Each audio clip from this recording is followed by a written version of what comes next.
Hi, in this video we'll discuss binary cross-entropy loss and its applications in neural networks. You'll learn how to match this loss function with neural network architectures for binary and multi-label image classification. So our learning goals are to encode the class labels as probability distributions, understand the differences between categorical and binary cross-entropy loss, and describe the differences between the Sigmoid and Softmax activation functions. We'll also design network architectures with agreement between the classification task, the output layer, the activation function, and the loss function. So the natural logarithm function is the foundation for cross-entropy loss. We saw this in the video of image classification that we did before. The graph shows the logarithm of x from 0.001 to 1. Note how the function approaches negative infinity as x nears 0. The cross-entropy formula h of y hat sums negative log probabilities weighted by the true labels. The negative log probabilities are the predictions that the model is going to produce, the confidence that the model has on the particular classes that we have in our training dataset, and the ground truth labels are what we train with, the real labels that correspond to these images. The behavior that we have in the cross-entropy loss formula penalizes the network heavily when it makes a confident wrong prediction, and it also gives a very low penalty when we actually make a confident prediction on the correct class. So the loss is low when we are very confident, when we have a 0.99 confidence on the correct class. This formula extends to multiple classes through summation over the class index I. The MNIST dataset is what we have used to demonstrate single label classification. Each image contains just one digit from 0 to 9. So every image has a single label. Softmax is going to convert the outputs of the network from these 10 units that we have in the last layer into probabilities that sum to 1. The blue histogram shows predicted probabilities across digits.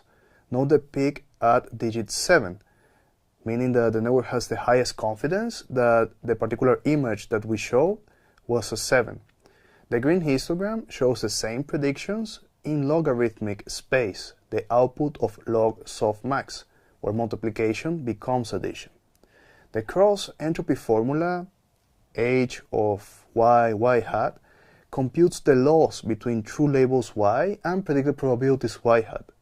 In PyTorch, we'll use the log softmax function when we call NN cross-entropy loss. So the network is going to be processing image pixels into n outputs, one per class. Here we see a very simple neural network that is using the sequential syntax to just produce these different outputs. We're going to have here 3 classes, cat, dog, and horse. And the linear layer is going to produce raw logits. Remember that the logits are just the output of the last activation. And the name that we give them, this logits, is a bit arbitrary. It's just a score. It's a confidence that the network has on any of these particular values. To turn them into probabilities, we use log softmax. The cross-entropy loss is gonna be using this, and if we were to move this output of log softmax into the regular space of probabilities, we would see that this would add up to 1. For example, a cat classification with 70% confidence is forcing the network to output about 30% confidence for the other 2 classes. The network is learning to distribute the probability mass across mutually exclusive labels. The binary cross-entropy handles 2 class problems like heads and tails or spam, not spam. On the surface it seems more limited, but we can extend it so that it actually works as a multi-label classifier. We see here that the probability of one class equals 1 minus the probability of the other class. The formula extends categorical cross-entropy to the binary case. It computes the loss for both the positive and the negative cases. And the equation is going to reduce to minus y logarithm of y hat when considering only the positive class, matching categorical cross-entropy for a single class. So the left image shows multi-label classification. One image contains multiple valid labels. The model is going to predict probabilities independently for each class. The right example shows binary classification, cat versus not cat. So if I have an image of a donkey and I present it to the model, is only going to be able to classify this correctly as not a cat, because the model is only able to output one positive class. Whereas in the case in the left, we're going to have, I think, 7 different classes. So the network is going to have 7 output units.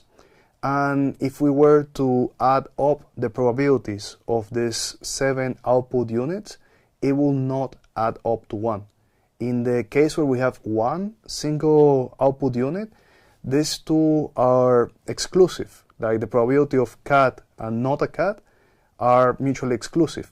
But in the case where we have multiple output units, these are independent, and we can have a model that correctly labels images like this, where we have 4 or 7 or 6 or any number of classes of interest being present in the image that we're interested. So the Sigmoid function is going to squash the network outputs between 0 and 1 for binary classification. We see here that the curve shows how the network's raw output is mapped to probabilities. For cat detection, the network would output a single value. The Sigmoid transforms this into the complement of cat and not cat. And the formula shows how the network weights the weights and the bias to produce the raw output Z. That is what we're going to be considering as our y hat prediction. So PyTorch offers 2 approaches for binary classification. The first option is to output raw logits and use BCE, binary cross entropy, with Logits loss, which combines the sigmoid and the binary cross entropy. The second option is to add a sigmoid layer to output probabilities and use binary cross entropy loss, BCE loss. Both methods produce identical results. And here we see that multi-label classifiers output independent probabilities for each class.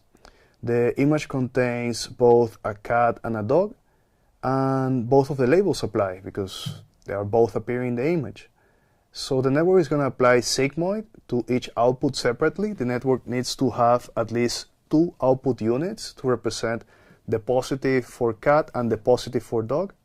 And each output uses the same sigmoid formula but maintains independent weights and biases. So the sigmoid activation function is going to be present in both of these output units. And the class probabilities are independent. They do not need to add up to 1 because the labels can coexist in the same image. So PyTorch implements multi-label classification through 2 methods. We see on the left that we have a linear layer outputting num classes values, and then the sigmoid is going to convert the probabilities, and then BCE loss is going to compute the loss. In the right code, we're going to be giving as output raw logits, just the final multiplication between the features and the weights. And then BCE with Logits loss is going to apply sigmoid and the loss. And the network is going to output 1 value for each class in both cases. Each output represents an independent binary decision. The target labels use one-hot encoding with multiple ones possible in the labeling. So we're going to practice this on the Kaggle notebook using an example that I particularly like. we're going to be doing classification of satellite images that come from this competition that the company Planet sponsored some years ago. Here we're going to have different types of terrain, different land areas that might have different classes being assigned to them, different labels. So this is a good opportunity for us to practice the use of binary cross-entropy loss for multi-label classification. So as summary, we saw that cross-entropy measures the mismatch between predicted and true distributions. We saw that Softmax handles single-label problems with multiple cases, and that Sigmoid handles both binary and multi-label cases. It's very important for us to consider the design of the network.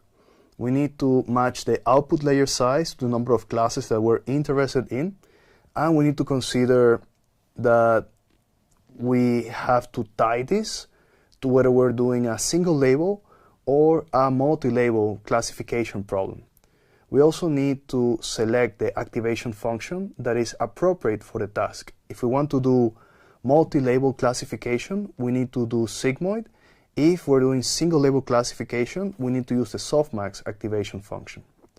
For implementation, we saw that the function NN-BCE loss or the function NN with Logits loss are both appropriate for binary and multi-label tasks, and that NN cross-entropy loss is what we would use for single-label tasks.